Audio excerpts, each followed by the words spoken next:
Assim será a palavra que sair da minha boca, diz o Senhor.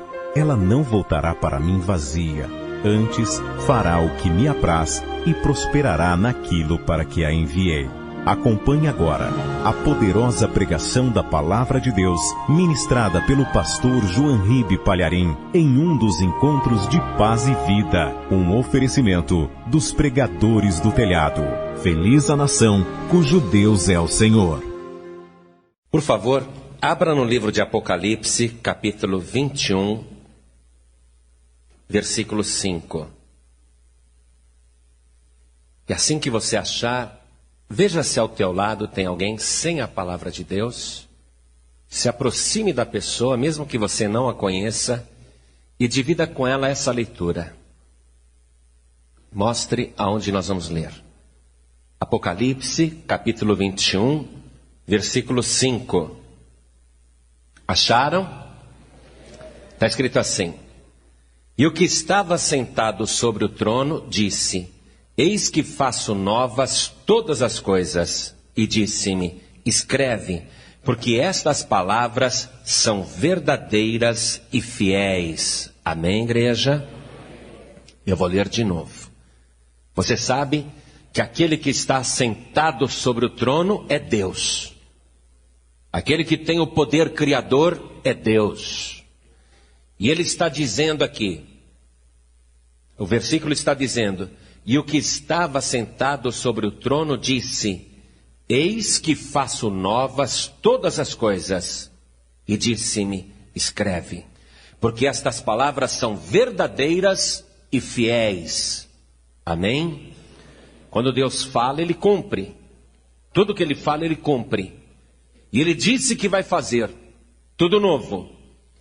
E Ele mandou João escrever, dizendo: registre o que eu estou dizendo.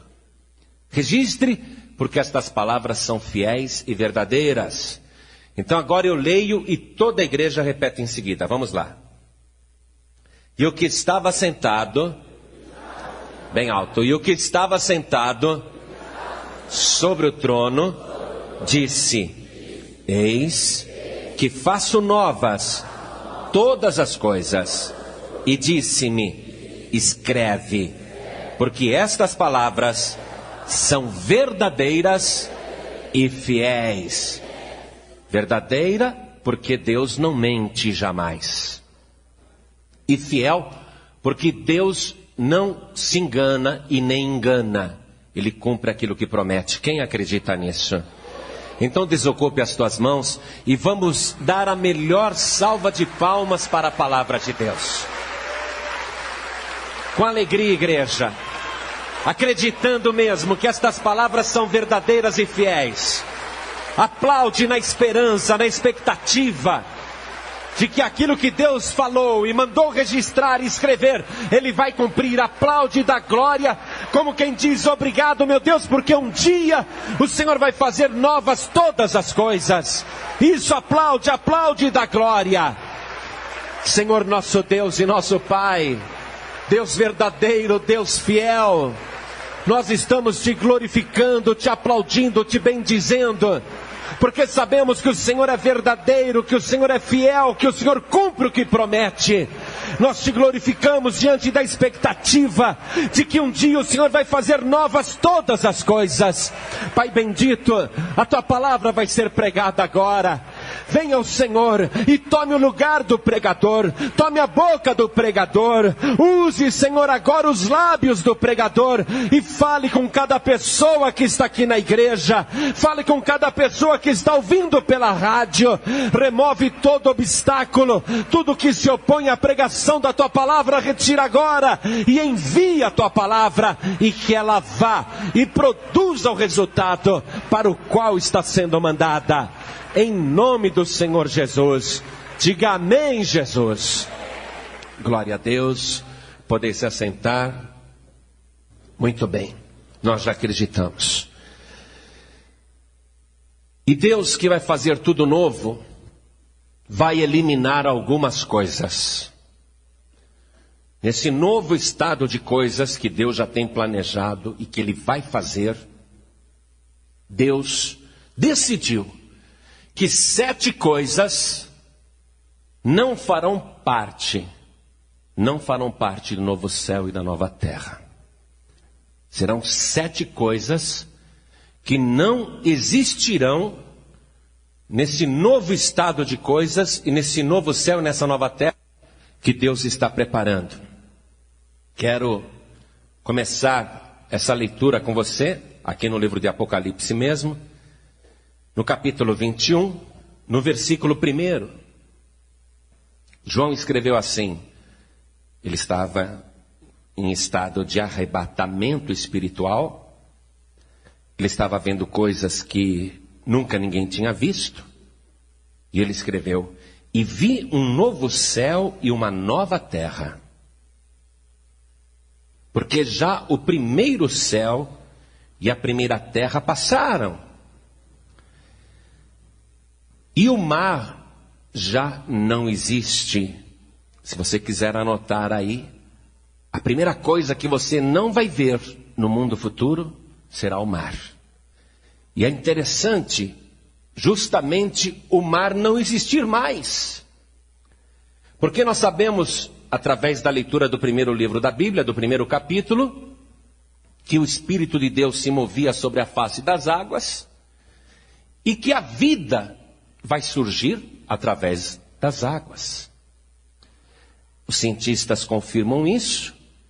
E no princípio, quando só havia água nesse planeta, e ainda esse planeta é dominado pela água, não deveria se chamar planeta Terra e sim planeta Água, porque 3/4 do planeta é líquido, é água, água salgada, água doce. E justamente o que mais tem no planeta, que é água, especialmente a água do mar, o mar já não existe. Neste novo céu e nessa nova terra, o mar já não existe.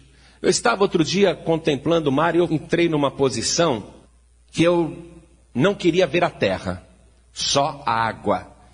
E vi toda aquela água, aí eu mirei o meu olhar para um lado onde dava para ver somente a luz do sol, as nuvens e aquela infinidade de água. E eu fiquei pensando, eu estou vendo aqui como estava tudo no princípio, no segundo dia da criação, quando só havia a luz e a expansão dos céus, o espaço. Mas quanta água! Meu Deus, toda essa água e tão mal aproveitada, uma água que não serve nem para a gente beber, que é útil para as criaturas marinhas, que servem de alimento para o homem, lógico, mas é incrível que tanto espaço esteja sendo desperdiçado. Ninguém pode construir uma casa em cima da água. E mesmo uma embarcação, ela provoca aquele balanço, e nem os marinheiros suportam ficar tanto tempo em água, em mar. Eles precisam de vez em quando descer à terra firme, senão fica maluco. Então, é incrível que tenha tanto espaço no planeta e mal aproveitado, que não pode ser habitado pelo ser humano. Mas Deus, Ele não vai fazer isso nessa terra, porque essa terra, esse planeta vai se desfazer, tudo vai desaparecer. Isso daqui que nós estamos contemplando e que existe hoje vai se acabar, tudo vai sumir. Diz que os céus desaparecerão como fumaça e a terra envelhecerá. O apóstolo Pedro disse que os elementos ardendo se desfarão. Então Deus não vai fazer isso reaproveitando um planeta velho, nem tampouco esse sistema solar. Que Ele vai fazer um novo céu e uma nova terra, e nesse novo céu e nessa nova terra, nós não vamos ver o mar. O mineiro que fica bobo quando ele vê o mar pela primeira vez. Tem mineiro aqui na igreja? Tem muito mineiro me ouvindo agora. O mineiro, quando vê o mar, ele fica bobo. Mas no novo céu e na nova terra, nós não veremos o mar. Amém? Então aproveite para se despedir do mar durante essa vida, porque por toda eternidade você não verá mais o mar. O mar vai deixar de existir. Quer dizer que é um sistema novo. É algo realmente inédito. Que ainda que João e nós lendo a Bíblia, tente compreender, nós não conseguimos captar o que Deus tem preparado. A primeira carta do apóstolo Paulo aos Coríntios, capítulo 2, versículo 9, diz assim, acompanhe comigo. Mas como está escrito, as coisas que o olho não viu, e o ouvido não ouviu, e não subiram ao coração do homem, são as que Deus preparou para os que o amam. Então existe um novo céu e uma nova terra, com uma nova ordem, um novo sistema, um novo estilo de vida, uma nova estrutura que nós desconhecemos completamente e que é impossível você comparar com qualquer coisa que você veja no atual planeta. Se você tentar comparar o novo céu e a nova terra com alguma coisa que você conhece por ter visto aqui na terra, não, o olho nunca viu. E mesmo que você preste atenção ao que João escreveu e ouça o pregador falando, aquilo que está entrando no teu ouvido, não, é impossível você fazer alguma ideia, porque o ouvido não ouviu. E ainda que você use a sua imaginação para tentar captar, compreender, imaginar como será tudo isso, estas coisas não subiram ao coração de qualquer pessoa. São estas coisas inéditas, inusitadas, que Deus preparou, mas só para os que o amam. Deve ter uma razão muito especial, porque o mar não existirá mais. Se a vida começou nas águas, tudo começou através das águas neste planeta, quer dizer que é algo totalmente diferente, que Deus tem preparado para aqueles que o amam. Muito bem. Voltando para o livro de Apocalipse, capítulo 21, eu quero ler o versículo 4 com você e ver outras coisas que Deus eliminou do novo céu e da nova terra. Versículo 4 diz assim: E Deus limpará de seus olhos toda lágrima, e não haverá mais morte, nem pranto, nem clamor, nem dor, porque já as primeiras coisas são passadas. Quando eu era criança, eu olhava no espelho e ficava bem pertinho, olhando esse buraquinho que tem no cantinho do olho, na pálpebra, e me disseram que era o canal de lágrimas, por onde saem as lágrimas. Então, se não vai haver mais lágrimas, e a gente nunca mais vai ver uma pessoa chorando, eu acho que nós não vamos ter mais esse buraquinho no olho. Deus vai fazer uma coisa nova. Eu estou falando para você ir pensando, mas é impossível fazer uma ideia. Se eu não vou mais chorar, e se eu não vou ver lágrima nos olhos de ninguém, eu não preciso mais desse buraquinho no olho. E não haverá mais morte. Vamos deixar a morte para o fim. Vamos continuar. Ainda no assunto da lágrima. Nem pranto. Preste atenção. Chorar, todo mundo já chorou pelo menos uma vez na vida. Se tiver alguém aqui que nunca chorou, levante a mão. Pastor, eu nunca chorei. Acredite, pastor, eu nunca chorei na minha vida. Tem alguém? Se tiver, eu quero até entrevistar. Porque já é uma pessoa do novo céu e da nova terra. Todo mundo já chorou, não é? Mas aqui não está falando somente de choro. Está falando de pranto. O que é pranto? Não haverá mais pranto. Deus, no novo céu e na nova terra, decidiu que não vai haver mais pranto. Pranto é mais do que chorar. É mais do que você derramar uma lágrima. Porque às vezes você chora, e até bom, porque você estava tão oprimido, tão oprimida, tão nervoso, tão nervosa, que aquele choro te aliviou. Eu vejo aqui nas reuniões de sexta-feira, e tenho visto isso há muito tempo, eu tenho reparado nisso. Às vezes a pessoa está possessa por um espírito maligno, e a pessoa está lá rangendo os dentes, as mãos engravinhadas, a pessoa espumando, sofrendo, possessa mesmo por um espírito mau. E quando o demônio sai em nome de Jesus, Eu já vi isso várias vezes. Mas no mesmo instante em que o demônio sai, a pessoa chora, as lágrimas descem. Quer dizer que o diabo, ele faz uma pressão para a pessoa não chorar. Ele impede a pessoa de desabafar. O choro, às vezes até um desabafo, é até um alívio. Mas aqui Deus está falando de pranto. Isso é muito choro. É chorar a vida toda. Tem um ditado que diz assim: esta vida é um vale de lágrimas. Então, a pessoa não chorou só uma vez. E não foi só para desabafar. A pessoa vive chorando. E chorando muito. Chorando de soluçar. Chorando até escondido. Às vezes, fingindo que caiu um cisco no olho. Ah, caiu um cisco no meu olho, não estou chorando não. E a pessoa chora a vida toda. Isso é pranto. Chorar muito. Chorar por si mesma. Chorar por causa das suas tristezas, decepções, desilusões. Chorar por causa de outras pessoas. Chorar muito. Às vezes o problema nem é com a gente. O problema é com outra pessoa e a gente chora. A gente chora vendo outra pessoa chorando. A gente chora até por quem a gente não conhece. Puxa, viu só, mataram aquele homem. E a gente chora. A gente vê uma coisa triste acontecendo. Pessoas sofrendo, pessoas desconhecidas sofrendo. A gente chora. Chora muito, isso é pranto. Chorar muito. E a gente, nesse pranto, chora sem parar. Pela gente mesmo, pelos nossos próprios sofrimentos e pelos sofrimentos de outras pessoas. Deus decidiu que o pranto não fará parte do novo céu e da nova terra. É a segunda coisa.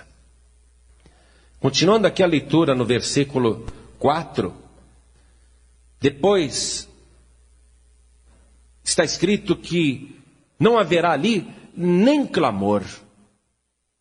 Amados, clamor é um grito de desespero que parte de dentro da pessoa. Não é apenas uma coisa ocasional ou um pedido feito a Deus. O clamor é aquilo que sai das tuas entranhas e você faz em desespero. É um clamor que todo ser humano faz. O salmista Davi, no Salmo 27, versículo 7, a gente vê ele aqui clamando, angustiado. O clamor sempre fez parte da vida humana e de todos os seres humanos. Olha só, ouve, Senhor, a minha voz quando clamo. Tem também piedade de mim e responde-me. Quando tu disseste, buscai o meu rosto, meu coração te disse a ti, o teu rosto, Senhor, buscarei. Não escondas de mim a tua face, e não rejeites ao teu servo com ira. Tu foste a minha ajuda, não me deixes nem me desampares, ó Deus da minha salvação. Clamor é isso, um pedido alto, forte, angustiado, dirigido a Deus, pedindo por justiça, pedindo por ajuda. E também no clamor, nós vemos que não é feito só pela pessoa que clama, nós clamamos por pessoas que amamos, por pessoas que conhecemos, por pessoas que estão sofrendo. E esse clamor que existe desde que o homem está na terra, esse clamor tem enchido o céu. Esse clamor está ali diante de Deus.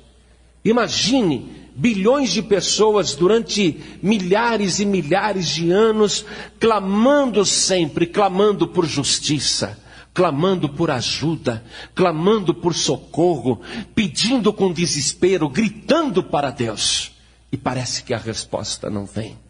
Um clamor onde a pessoa suplica a Deus, não me rejeites, Deus, não me abandones. Ouve o meu clamor, me atende, Senhor da minha salvação. Esse clamor, Deus decidiu que não haverá mais. É ponto de honra para Deus acabar com o clamor, porque o clamor é feito por causa do sofrimento. Se não houvesse sofrimento, ninguém clamaria. Deus quer eliminar o clamor, e isto significa que no novo céu e na nova terra não haverá mais sofrimento. É lógico, todo mundo sabe disso. Mas é porque Deus quer realmente eliminar o clamor. Eliminando o clamor, é lógico que Ele estará eliminando o sofrimento. A quarta coisa que Deus já decidiu: não haverá no novo céu e na nova terra, é a dor. Aqui mesmo no versículo 4. Nem dor. Nem dor. Amados, eu fico assim às vezes pensando que Deus faz as coisas de uma maneira tão perfeita, que é óbvio que a dor física, quando a gente sente, é até um benefício. Se eu não sentisse nenhum tipo de dor física, eu iria sofrer mutilações no meu corpo e ferimentos e queimaduras e nem iria me dar conta. Imagine você ficar com o cotovelo na chapa quente do fogão, ou sei lá, debruçado na churrasqueira, e não saber que aquilo está queimando, que aquilo está te ferindo. Então, a dor é um aviso. Opa, aqui está quente. Eu logo tiro a mão. Se eu estiver me furando com uma faca, eu sinto dor. Não posso fazer isso. Isso dói. Então a dor é uma defesa do organismo. Se eu sentir uma dor em qualquer parte do meu corpo, é sinal de que algo no meu corpo não está bem. Por isso que nós vamos ou procurar um médico ou procurar ajuda através de oração. Mas a dor física, ela funciona como uma ajuda. Mas a Bíblia agora está falando não apenas numa dor física, mas naquela dor interior. Aquela dor que está dentro do coração humano. Aquela dor que está na consciência da pessoa. O tormento que uma pessoa sente por causa de remorsos, de culpas, de coisas que fez. Aquela dor que devora por dentro. Às vezes a pessoa, ela tem tanta dor interior.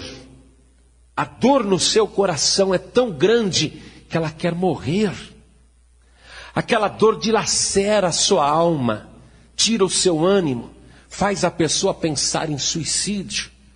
Essa dor moral, essa dor sentimental, a dor causada pela mágoa, pela tristeza.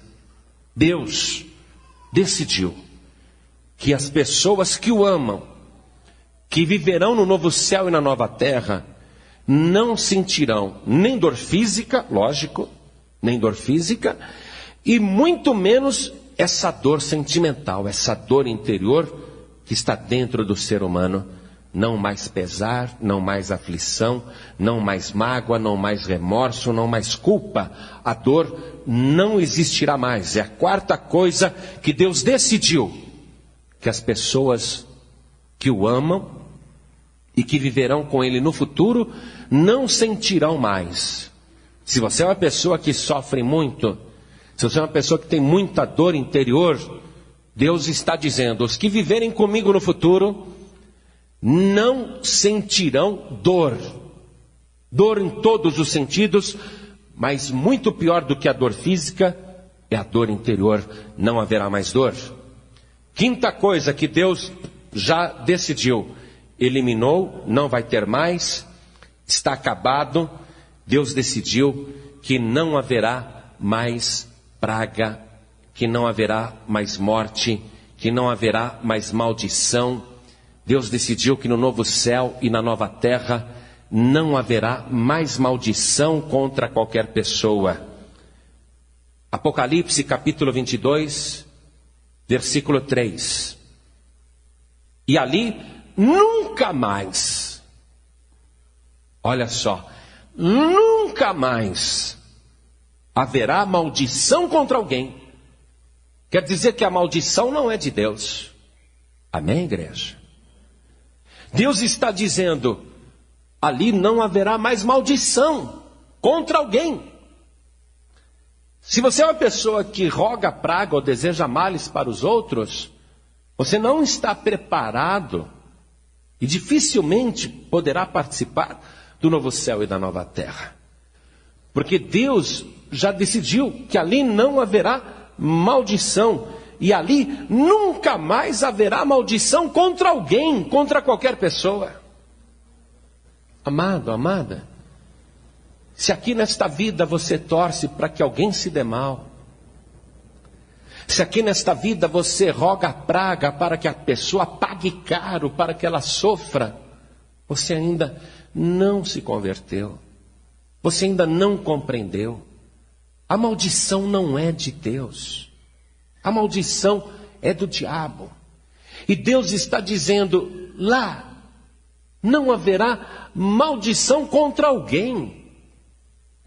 Não haverá mais pragas rogadas ou mal desejado para uma pessoa qualquer. Então, Deus decidiu, maldição não. Maldição não. Você tem que limpar a tua boca. Amém? Os teus lábios não são igual de um macumbeiro, de um feiticeiro. Deus não dá poder espiritual a mim ou a você para que a gente use esse poder para prejudicar qualquer pessoa. Porque imagine se você, aqui nesta vida, em nome de Jesus, começar a usar a tua fé, o teu poder e usar o nome de Cristo também, para que alguém pague caro, para que alguém sofra. Por isso que lá não haverá maldição contra alguém, e Jesus disse, orai por aqueles que vos maltratam e perseguem, bendizei os que vos maldizem, para que sejais filhos do vosso Pai que está no céu. A maldição está proibida no futuro. Se você não corrigir isso aqui nessa vida, e você vai ter que lutar contra os teus sentimentos, contra a tua dor, por sofrer uma traição, por sofrer uma injustiça, por acontecer algo que você não compreende, você vai ter que aprender a segurar a tua língua. Segurar a tua vontade de rogar uma praga, de desejar o mal, porque isso não é de Deus. Deus decidiu ali, nunca mais haverá maldição contra alguém. Diga, na minha boca, desde já, nunca mais haverá maldição contra alguém. Você vai tentar cumprir isso? É importante. Pastor, mas aquela pessoa que fez aquilo comigo, bem que ela merecia. Pode ficar tranquila, pode ficar tranquilo, que Deus sabe fazer justiça. Amém? Você não precisa executar essa justiça. E nem falar para Deus, Deus, o Senhor não está vendo? Pesa a tua mão naquela pessoa. Não precisa, porque Deus está vendo todas as coisas.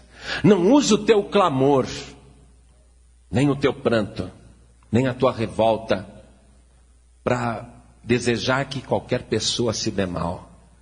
Deixem fazer o que quiserem com você. Deixem lhe cuspir no rosto. Deixem lhe dar bofetadas na cara. Deixem falar mal. Deixem caluniar. Pastor, mas eu não aguento. Aguenta sim. Você é de Cristo ou não é? Então, você estará sendo preparado para o futuro. Porque já pensou se lá na glória escapa? Você tem que estar com a boca bem controlada, domesticada, desde já, porque Deus decidiu, ali nunca mais haverá maldição contra alguém. Outra coisa que Deus decidiu, que não haverá ali. Não haverá noite. Versículo 5, estou em Apocalipse capítulo 22, versículo 5. E ali não haverá mais noite. E não necessitarão de lâmpada nem de luz do sol, porque o Senhor Deus os alumia e reinarão para todo sempre.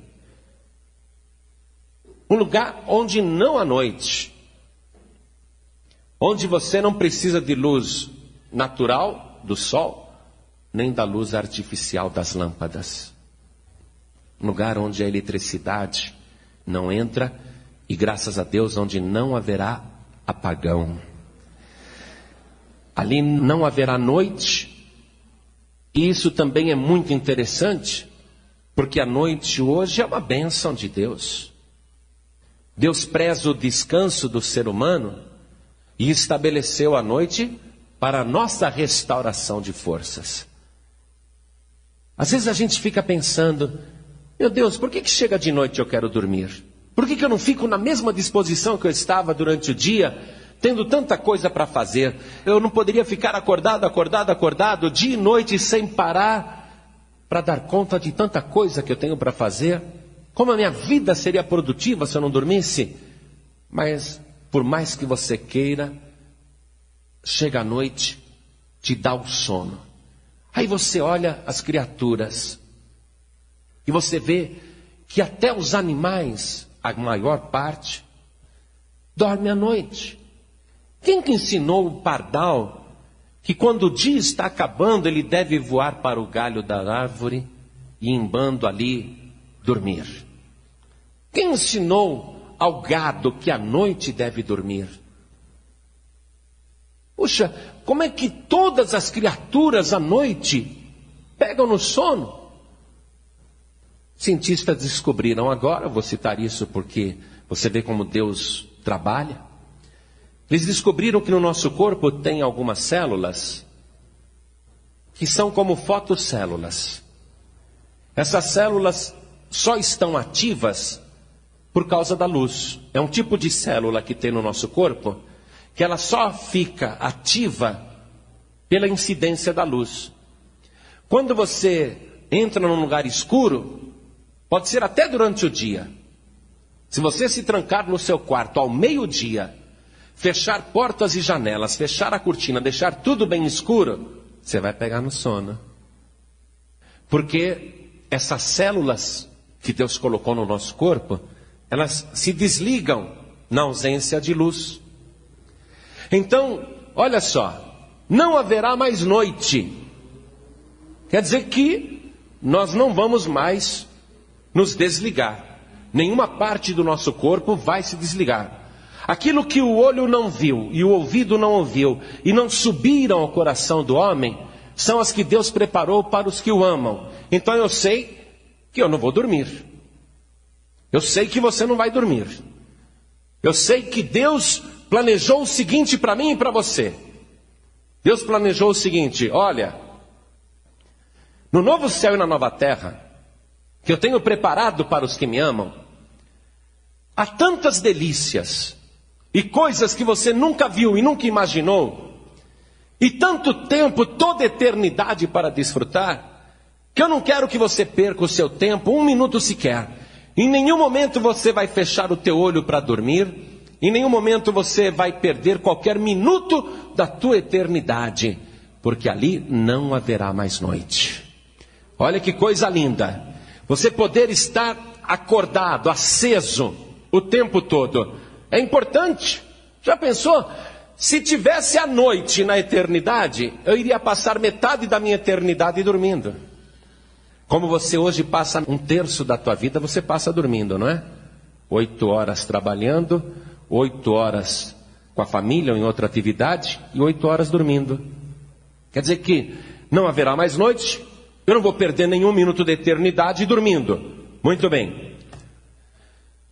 A sétima coisa que Deus decidiu que não haverá no novo céu e na nova terra é aquela que está no Apocalipse 21, verso 4, que eu falei para você que a gente ia deixar por último. E ali não haverá mais morte. Morte. A morte não haverá mais. Por que nós deixamos a morte por último? Sendo que aqui na leitura ela aparece em primeiro lugar. Eu quero ler com você primeira carta de Paulo aos Coríntios, capítulo 15, versículo 26. Ora, o último inimigo que há de ser aniquilado é a morte. Todas as coisas que Deus decidiu que não existirão no novo céu e na nova terra, que você não vai ver no novo céu e na nova terra, que será impossível você ver. Você não vai ver o mar, nem o pranto, nem o clamor, nem a dor, nem a maldição, nem a noite. Você não vai ver estas coisas, porque ali não haverá mais morte. Quando a pessoa morre, tudo se escurece para ela, sua vista escurece. Ela vai para o vale da sombra da morte, o vale escuro da sombra da morte. A noite aqui representa também essa escuridão. Então, o último inimigo que será aniquilado é a morte. Mas para que estas coisas não existam no novo céu e na nova terra, o último inimigo a ser aniquilado é a morte, mas é o primeiro que tem que ser aniquilado no novo céu e na nova terra, para que as outras coisas que Deus decidiu eliminar também deixem de existir. Porque a morte, amados, causa tudo isso: pranto, um mar de lágrimas, clamor, desespero, dor, maldição, escuridão. Ali não haverá mais morte. Olha só, a morte, ela não causa estas coisas somente para o ser humano. Pranto, um mar de lágrimas, dor profunda, maldição. Tem gente que blasfema de Deus por causa da morte. Morre uma pessoa querida, uma morte incompreendida, a pessoa se revolta. Isto não é só no coração do ser humano, não. Deus decidiu que a morte não existirá mais, não haverá mais morte, porque até no coração de Deus, todas estas coisas acontecem por causa da morte. Vamos ver aqui no Evangelho de Lucas, capítulo 19, versículo 41. Quando o Senhor Jesus estava na sua última semana de vida, e ele entra em Jerusalém,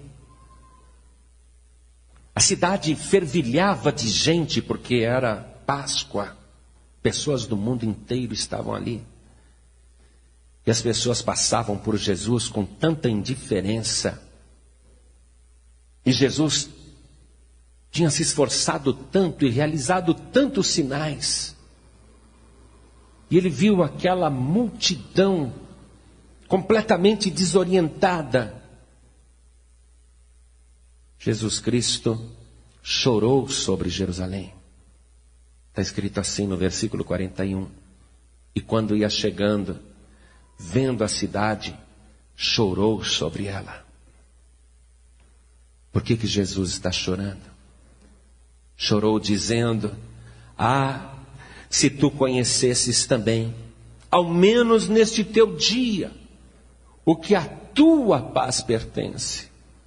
Mas agora, isso está encoberto aos teus olhos.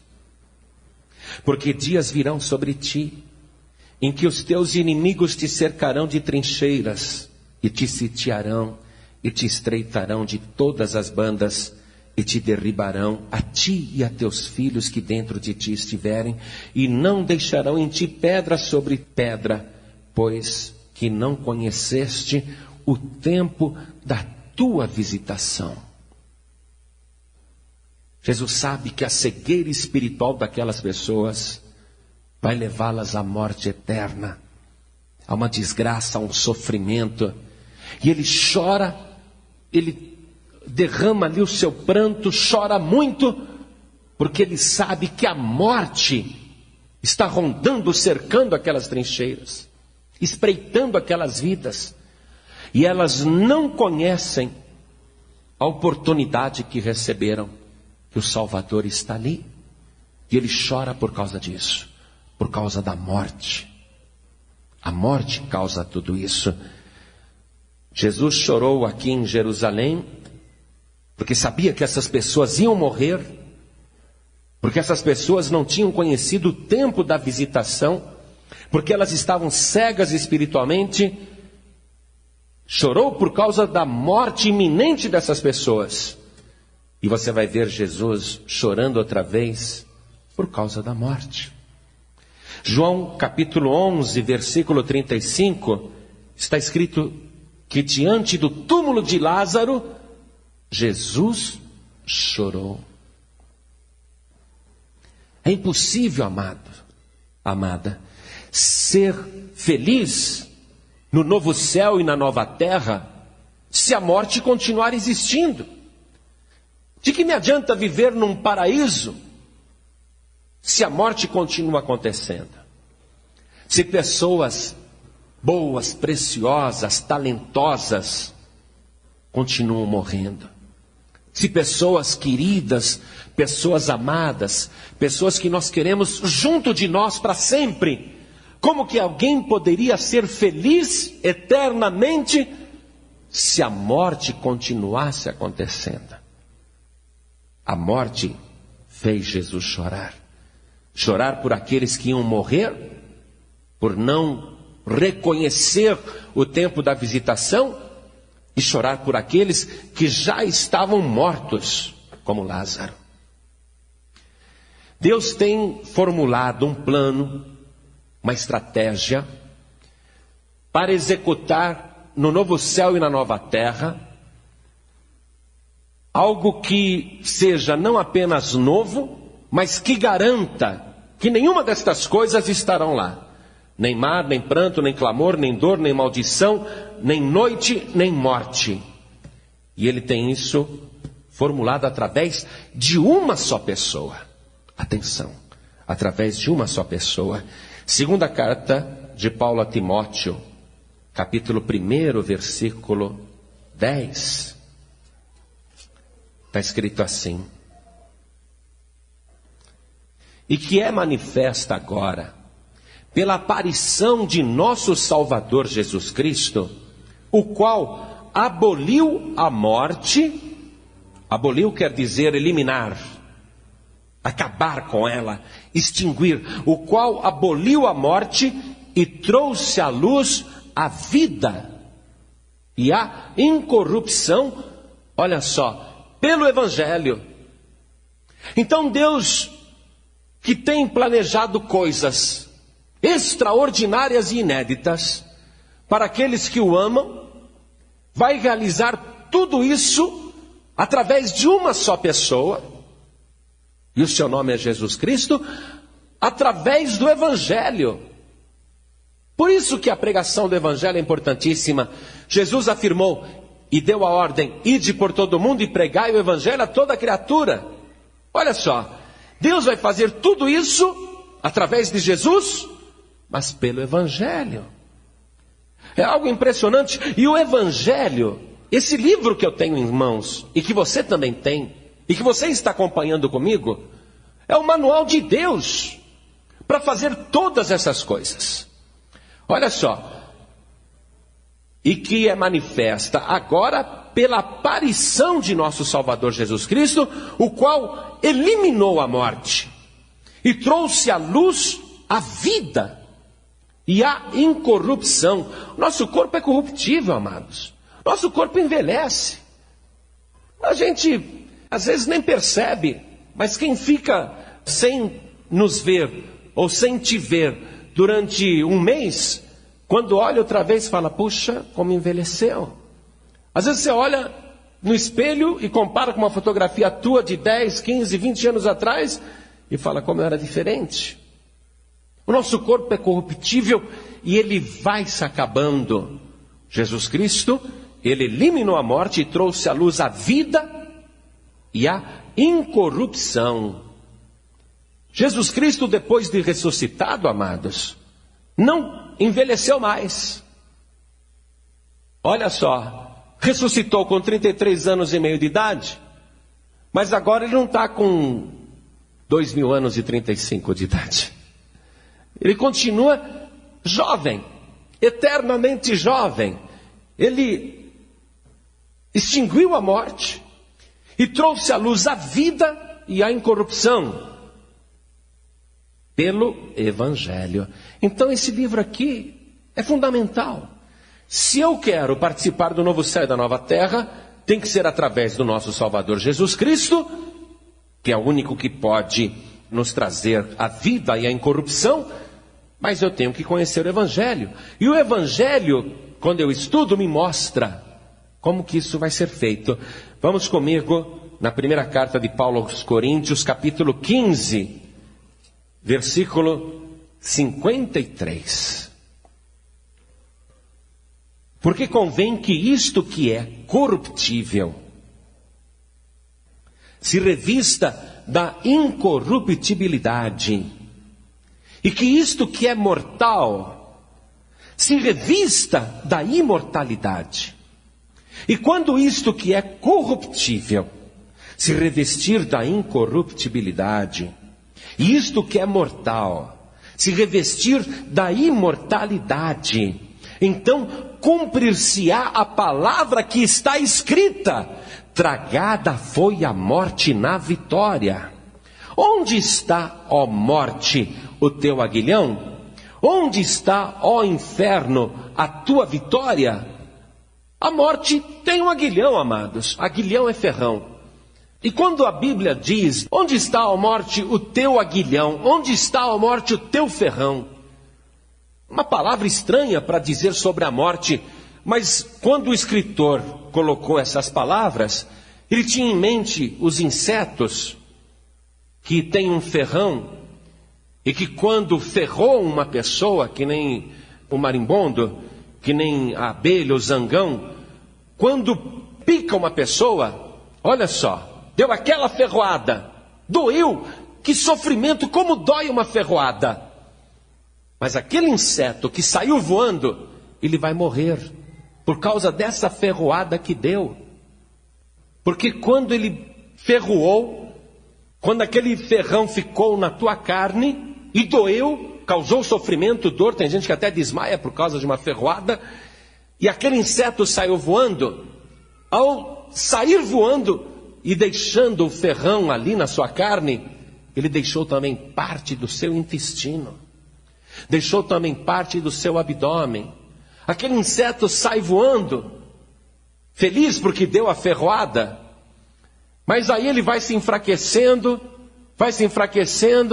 vai caindo e vai morrer. Compreende isso? Onde está, ó morte, o teu aguilhão? O diabo que introduziu a morte, ele tem um ferrão. E ele tem prazer de dar essa ferroada. E como dói essa ferroada? Quando o diabo toca numa pessoa, quando a pessoa cai na mão de Satanás, quando o diabo consegue ferir aquela pessoa, como dói!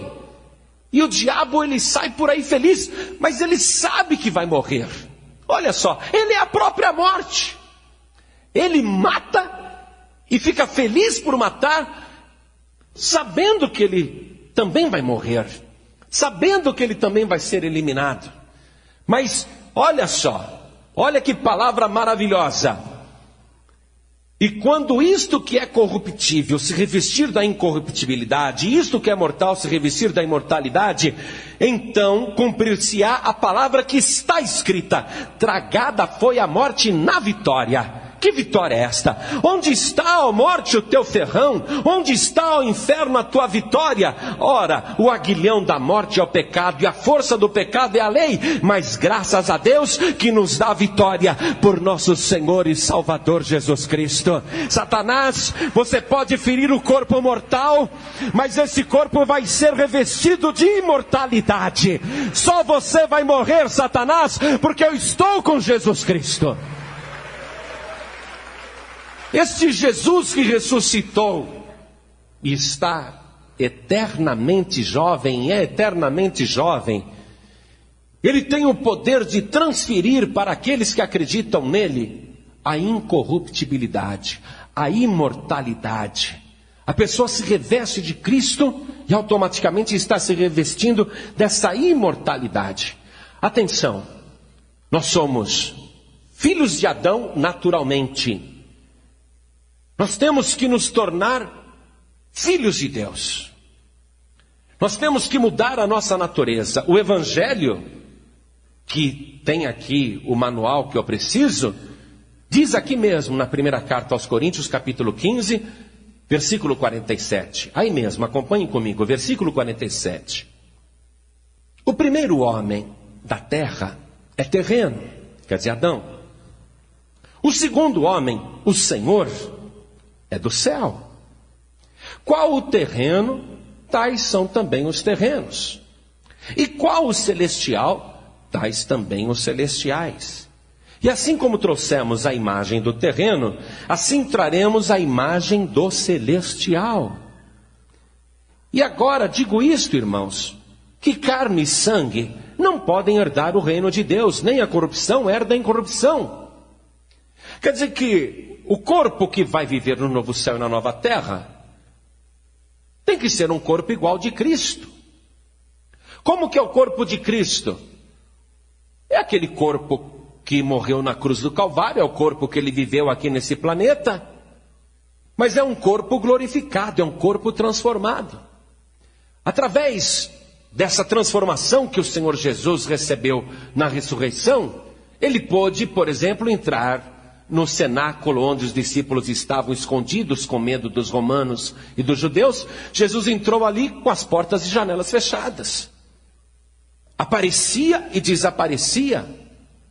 E ao mesmo tempo ele disse: vocês estão pensando que eu sou um fantasma? Eu não sou um fantasma. Um fantasma não tem carne e ossos como vedes que eu tenho.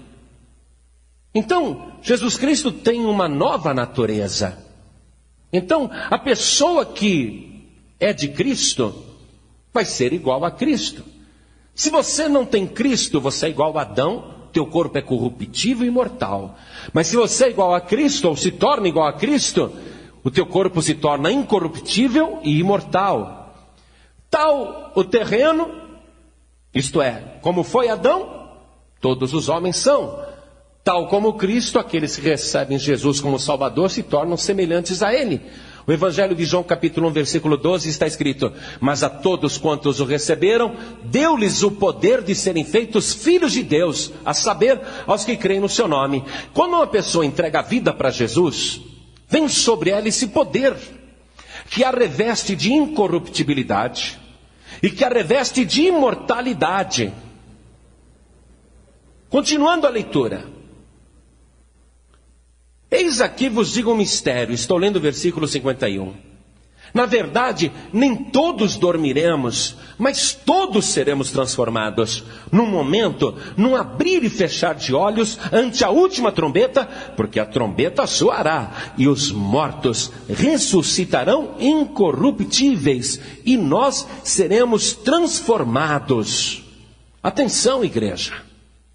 Para habitar no novo céu e na nova terra, nós teremos que passar, se vivos, por uma transformação.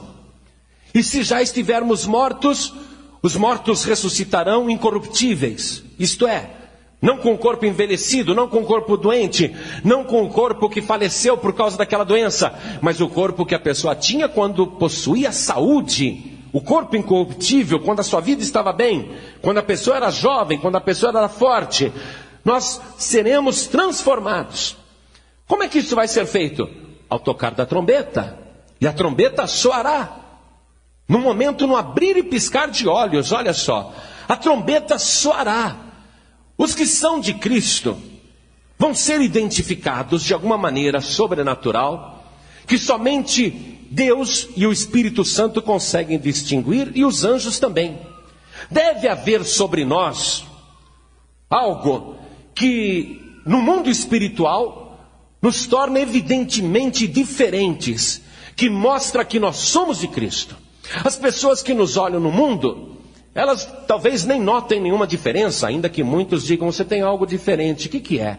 As pessoas, algumas notam, mas de um modo geral nós passamos desapercebidos na terra. Mas deve haver em nós, por causa daquele poder que veio quando você entregou a vida para Jesus, deve haver um revestimento que te marca, que faz você ser distinguido claramente por onde quer que anda, e que os anjos de Deus e o Espírito Santo distinguem quando te veem aqui na terra, e é lógico, o diabo também. Estas pessoas que são de Cristo, elas vão ser transformadas, ainda que estejam mortas. Olha que coisa tremenda. Ainda que estejam na sepultura, ao tocar da trombeta. Primeira carta de Paulo aos Tessalonicenses, capítulo 4, versículo 14. Vamos avançar ali. Está escrito assim. 1 aos Tessalonicenses 4, 14. Porque se cremos que Jesus morreu e ressuscitou, quem crê nisso? Levante a mão. Porque se cremos que Jesus morreu e ressuscitou, assim também aos que em Jesus dormem, Deus os tornará a trazer com Ele. Dizemos-vos, pois, isto pela palavra do Senhor, que nós, os que ficarmos vivos para a vinda do Senhor, não precederemos os que dormem. Porque o mesmo Senhor descerá do céu com alarido e com voz de arcanjo e com a trombeta de Deus. E os que morreram em Cristo ressuscitarão primeiro. Depois nós, os que ficarmos vivos, seremos arrebatados juntamente com eles nas nuvens, a encontrar o Senhor nos ares, e assim estaremos sempre com o Senhor. E quando você estiver com o Senhor, você vai ver que o teu corpo não é mais este corpo envelhecido, nem este corpo cansado, nem este corpo atormentado, mas Ele fez tudo novo na tua vida. Inclusive a roupa que você estará usando será nova. Rapidamente Ele fará isto. Muito bem, estas coisas são para os que amam a Deus. Eu quero ler com você o Evangelho de João, capítulo 5, versículo 24. Jesus falando. Na verdade vos digo que quem ouve a minha palavra e crê naquele que me enviou, tem a vida eterna e não entrará em condenação, mas passou da morte para a vida. Em verdade vos digo que vem a hora, e agora é, em que os mortos ouvirão a voz do Filho de Deus, e os que a ouvirem viverão. Porque como o Pai tem a vida em si mesmo, assim deu também ao Filho ter a vida em si mesmo. E deu-lhe o poder de exercer o juízo, porque é o Filho do homem. Não vos maravilheis disso, porque vem a hora em que todos os que estão nos sepulcros ouvirão a sua voz, e os que fizeram o bem sairão para a ressurreição da vida, e os que fizeram o mal para a ressurreição da condenação. Não adianta você se apegar com outro varão ou com outra varoa. Não adianta você eleger um padroeiro ou uma padroeira da tua preferência.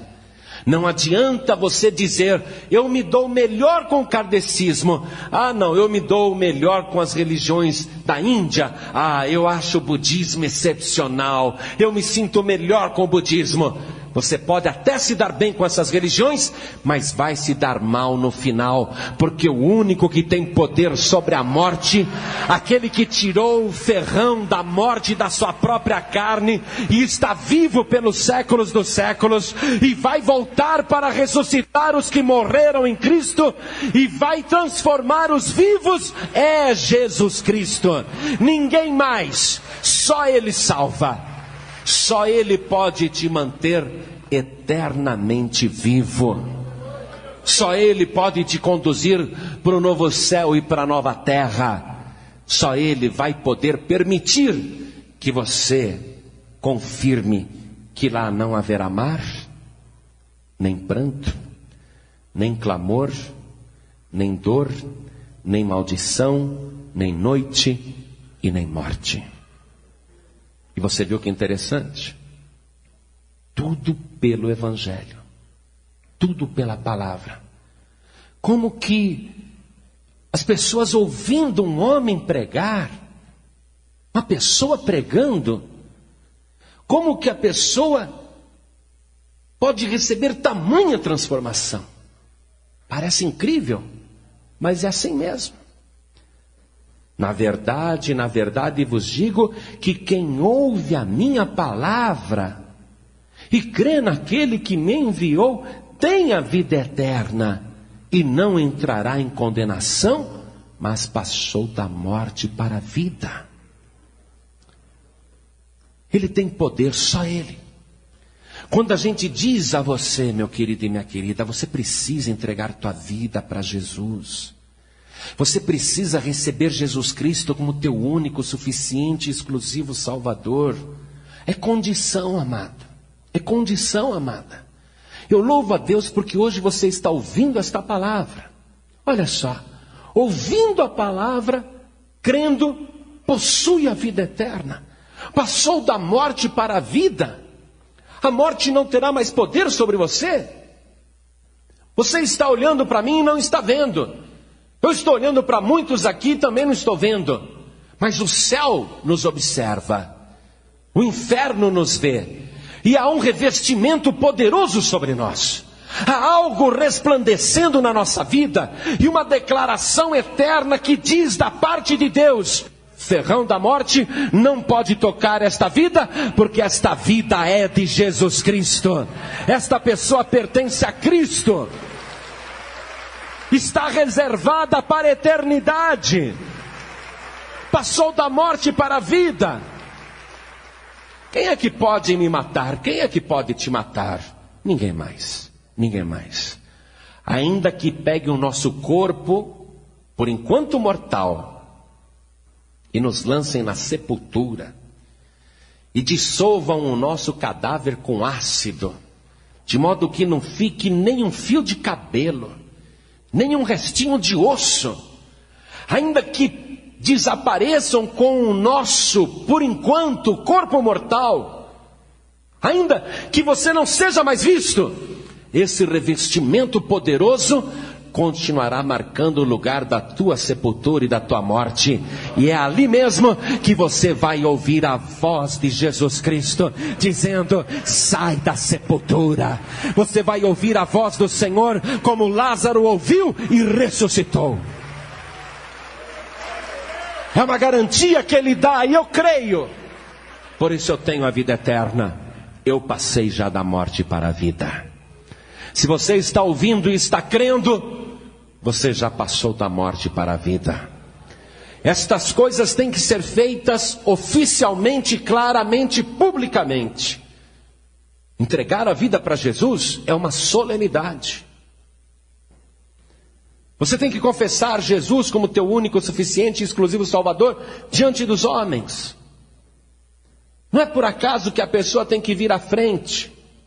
Primeiro levanta a mão no seu lugar, entrega a vida para Jesus, aí vem na frente e a gente ora. É nesse momento da oração que vem sobre ela aquele poder que a transforma em filha de Deus, em filho de Deus. Um poder sobrenatural, uma marca que você passa a possuir. E que Deus coloca em você, te reservando para a vida eterna. Hoje, você vai poder receber esse poder sobrenatural, que de uma maneira inexplicável, te transforma de filho de Adão, de filha de Adão, para filho de Deus, filha de Deus. Toda a igreja se coloque de pé. A gente diz: que mundo, hein? Assim caminha a humanidade? A coisa está de mal a pior? Por que Deus não acaba com isso? Quem fala essas coisas é porque não conhece esse plano de Deus que você acabou de ouvir agora. Deus já tem tudo planejado. Nem mar, nem pranto, nem clamor, nem dor, nem maldição, nem noite, nem morte. 7 coisas que não existirão no novo céu e na nova terra. Por isso, você precisa entrar em acordo com Deus, dentro das condições que Ele coloca. Não somos nós que escolhemos o caminho, como se pudessem existir vários. Há um só caminho, há um só Senhor, há um só Salvador. Você entra em acordo com Deus quando aceita as condições que Ele coloca. Se você quiser ir atrás de religião, lamentamos profundamente, e Deus também. Mas você só vai possuir a vida eterna se for de acordo com a vontade de Deus, com a palavra de Deus. Deus quer que você se salve, acredite. Pastor, eu sou uma pessoa tão triste, uma pessoa tão sofrida. Já chorei tanto nessa vida. Já lamentei tanto a minha sorte. Já fiz tantas coisas erradas e que me atormentam e que me fazem sofrer. Pastor, será que para mim há esperança? Jesus disse: eu não vim chamar os justos, mas sim os pecadores ao arrependimento. Eu não vim buscar os sãos, eu vim buscar os doentes. É para você que ele veio. Se você quer tomar posse desde já de uma vida abundante, se você quer tomar posse desde já da alegria da salvação, da certeza da salvação, você tem que entregar tua vida para Jesus. Deus quer te salvar. Quando eu leio a segunda carta de Paulo a Timóteo, no capítulo 2, quando eu começo a ver aqui tudo que um homem, uma mulher tem que fazer para viver como soldado de Cristo, eu vejo que a gente tem que se desembaraçar do mundo, das tradições, das religiões. Tem que dizer: agora eu sou de Cristo, um soldado de Cristo. Começa por um gesto teu. Você ouviu a palavra, agora a oportunidade é tua. Você ouviu. É pelo Evangelho, é por Jesus, é pela palavra. Agora é você que decide. Basta você fazer a tua parte e deixar Deus fazer a dele. Por isso olhem todos para mim agora. Olhem para mim. Em nome de Jesus. Em nome de Jesus. Para o teu próprio bem. Para a tua própria felicidade eterna. Entrega a tua vida para Jesus agora. Entre em acordo com Deus. Recebe o único Salvador que existe. Não acredite em outros. Pode ter certeza, é furo, é mentira, é fábula, é invenção, é religião. Só existe um Salvador. Você tem que entregar tua vida para Ele. Quando você entrega, este poder vem sobre a tua vida e você se torna filho de Deus, filha de Deus. Por isso, faça um gesto, um só, um sinal com a mão. Quantos aqui querem entregar a sua vida para Jesus? Ergue a mão direita assim, bem alto. Oh, glória! Que maravilha! Aleluia! Todos que ergueram as mãos, por favor, venham aqui para frente. Jesus disse: quem me confessar diante dos homens, também eu o confessarei diante do meu Pai que está nos céus. Por isso que você tem que vir aqui. É assim solene, é assim oficial mesmo, porque hoje o teu nome vai ser escrito no livro da vida. Porque hoje uma porção do poder de Deus vai vir sobre a tua vida e você vai se transformar em filho de Deus. Venha para cá. Oh, glória, vamos aplaudir mais o Senhor Jesus. Você que hoje está aqui conosco, se desviou, se afastou, se decepcionou, não sei o que aconteceu. Por N motivos você acabou voltando para o mundo. Você não podia ter saído da presença do Pai. Ah, pastor, me mandaram embora. O homem pode te mandar embora, Deus não. Jesus disse: todo aquele e toda aquela que o Pai me dá virá a mim, e quem vem a mim nunca o lançarei fora. Jamais o lançarei fora. De maneira nenhuma o lançarei fora. Você pode ter sido excluído, excluída de qualquer denominação, mas Jesus Cristo não te excluiu, não. Pastor João Ribeiro, eu não fui excluído nem excluída. Sabe o que é? Eu me entristeci, me decepcionei. Por quê? Ficou olhando para o homem, o teu igual, que ainda tem um corpo corruptível como o teu. Você devia olhar para aquele que tem o corpo incorruptível. E você acabou se afastando. Mas hoje, esta palavra é para você. O Pai te quer de volta, filho pródigo. O Pai te quer de volta, filha pródiga. Então você que está afastado, afastada, em nome de Jesus, não fique no seu lugar. Saia agora, venha aqui para frente. Hoje você vai sentir novamente a alegria da salvação. Venha, venha porque o Espírito de Deus já te chamou, já falou com você.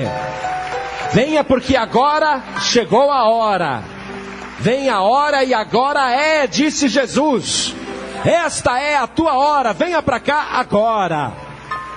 Oh glória, venha, isso, venha. Aleluia.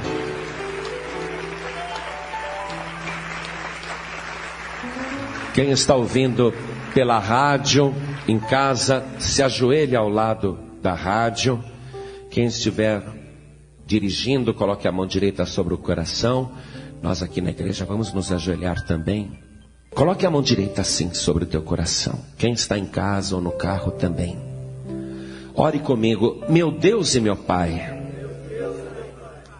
eu creio na tua palavra, no teu evangelho, e que Jesus Cristo é o meu único, suficiente e exclusivo Salvador.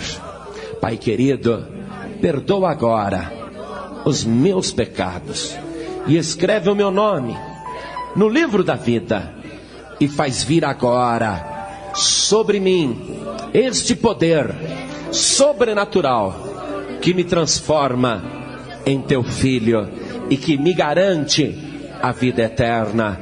Pai bendito, cumpra a tua palavra na minha vida, em nome de Jesus, assim seja feito. Amém. Quando a